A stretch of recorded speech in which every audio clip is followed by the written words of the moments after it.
are just some days I wish I had never left the UN Sentinel military service. I sometimes think that things would have been a lot easier than coordinating expert drivers and transportation companies on these dark dystopian highways. Anyhow, this is irrelevant. Welcome to Dystopia Racing Grav. We are on the abandoned Autobahn between the cities of Piston and Cog in the last bastion territory of humanity, Steam. For starters, each person who wants to venture out onto the open road will need to choose one of 6 basic pilot characters. They will then need to select one of 6 high-tech anti-grav vehicles that use a mixture of alien and human technology. You will need weapons, equipment, expert timing, careful skill, and a calculating mind. Because each of your threats on the open abandoned highway are one of 6 other pilots who are trying to kill you, cut you off, or simply run you off the road. Because of this, I think that you will need a quick little simulation into what is the brutal wasteland of this highway system. As you can see before you in this simple simulation in the form of a board game, we have 5 simple 7x7-inch tiles. Each of these tiles represents just 70 meters of the open road that your pilot can actively see at any given time while traveling at ultra-high speeds. The first tile here represents the start position of any given encounter on the open road and has a green hash across the road. In circumstances in which you have 5 or less pilots competing against one another, or as we like to call them, players, all vehicle pawns must be placed on either the green line as shown by these 2 pawns or behind it. In simulations where you have more than 5 pilots competing, then you will simply place the pawns anywhere on the first tile. Now it's important to understand the object of this life-threatening race is to win by any means necessary. As a pilot, you have 3 goals by which you will be able to win at this game of high-speed chance. 1. To outrun your opponent and be the first to cross the finish line 20 tiles away. 2. Eliminate all other pilots from the road and be the last vehicle standing for 1 whole round, alone, unscathed, and unhindered. 3. Survive long enough through all 10 rounds of play in which the finish line will suddenly appear and be the first to cross it. You as the pilot, based on your abilities and the vehicle you choose, must determine which is your main objective and how you will accomplish it. To perform an action, the pilot will need to combine stats from their character card, their vehicle card, and the roll of 1d6. The red stat is your attack ability, the blue stat defense, the yellow stat action points, and the green stat health. On your vehicle card, you will see an orange, white, and a gray stat. These clearly and directly, respectively, correlate with the pilot's evasive maneuvers, special maneuvers, and dirty tricks. Your pilot type determines what you can use, while your vehicle determines how many total weapons and equipment you can use in your race. As you can see, we have 2 vehicles ready for play, complete with pilot cards, equipment cards, and pawns and tokens. To start the race, one player will be designated the round leader and go first. That player will be given a round leader token that gives him a +1 to all actions. In exchange, so long as they stay ahead of all other pilots, they will be required to advance the round token on the turn tracker, marking the beginning of each new round. On each subsequent turn, whichever pawn is in the lead, that player is the round leader.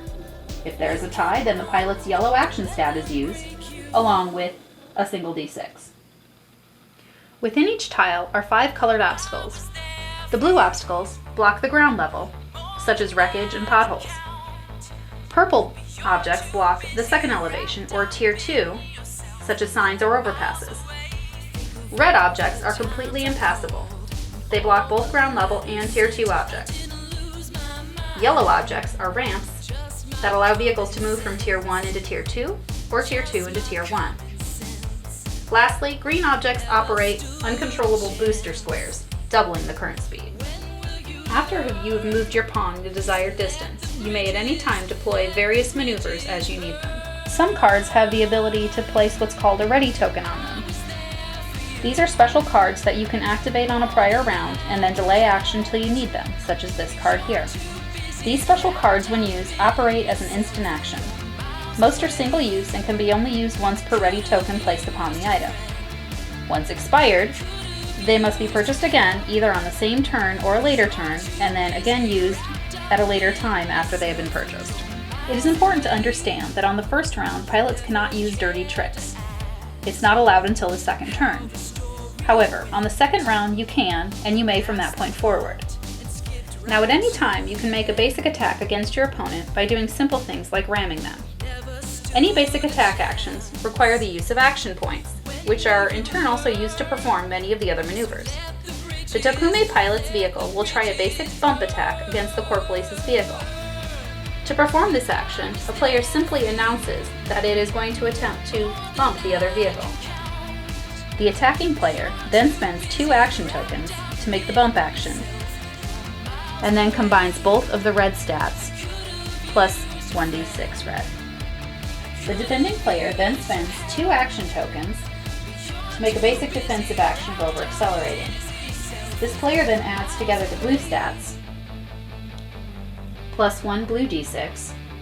For every point of difference the defending value is, under the attacking value, the defending vehicle suffers 1 point of normal damage.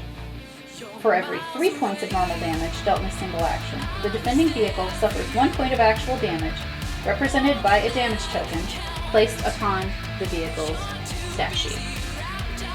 Some attacks may cause direct damage, which ignores the defending vehicle's defense stat.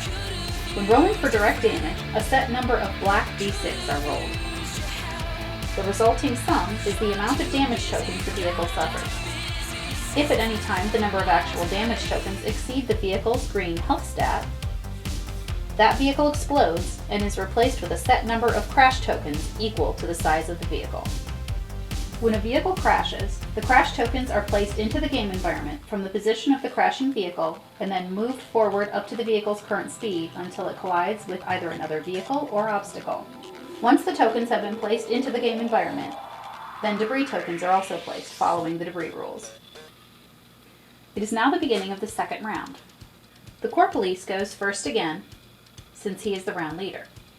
Since his vehicle is damaged, he decides to use his blue repair token to help repair some of the damage on his ship.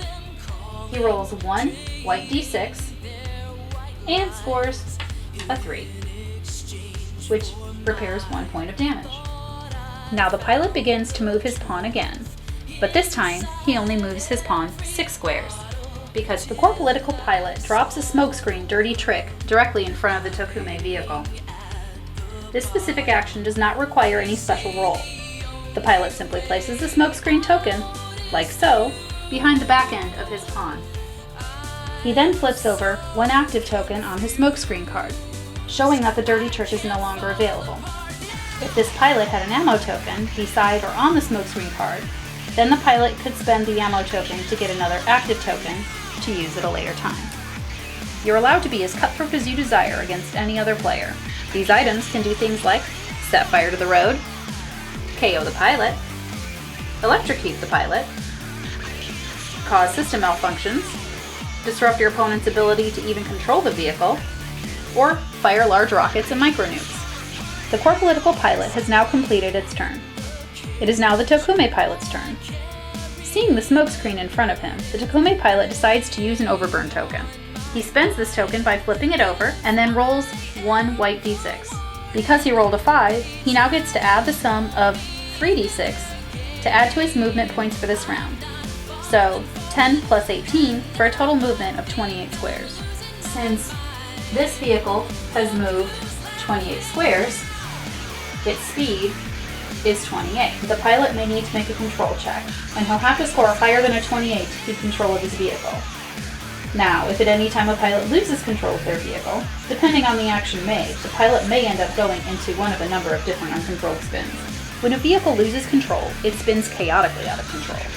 The pilot gets 1 chance at the beginning of each round to regain it. The difficulty increases each subsequent round depending on the type of spin.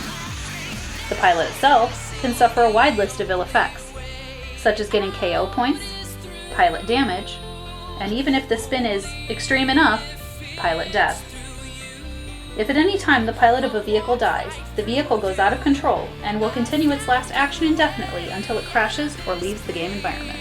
Now that the pawn has reached the edge of the 5th tile, the first tile is now removed from game. The way the game progresses is simple. Every time a pawn reaches the edge of the 5th tile, the first tile is removed, all tiles slide down into place, and a new tile is placed in the position of the 5th. The player on the edge may now move their pawn into the new tile. If at any time a player is on the first tile, or any tile that is removed from the game, such as what happens when a micronuke is used, that player is removed from the game and has lost the game.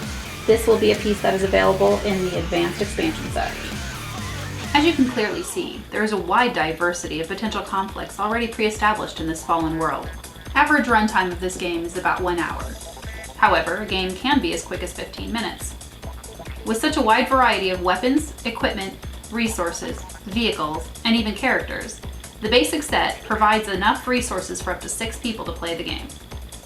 If you're wanting a more complex game, then you'll need to purchase the Advanced Game Expansion, which gives you an additional 4 pilot cards, 4 new vehicles, special tokens, tiles, cards, and the Advanced Rule Set. Advanced rules on campaign play include information such as how to convert your pen and paper Dystopia character, coming in summer of 2016, into a character that you can play within this board game. We here at Tokumei Entertainment would like to thank you for your time in reviewing this short outline of the game, its world, and the potential fun that you, the investor, pilot, and buyer could have playing this game. We also hope you enjoyed your brief glimpse into the world of Dystopia and the dangers that lurk around every bend and turn on the open Autobahn. We hope that all of you drive safely out there on the open roads of the Information Superhighway. Remember, pilots, watch your back out there. You never know when another pilot might just be waiting to watch you fall. Through all your promises, your broken promises, I've waited long enough, you can't reach me.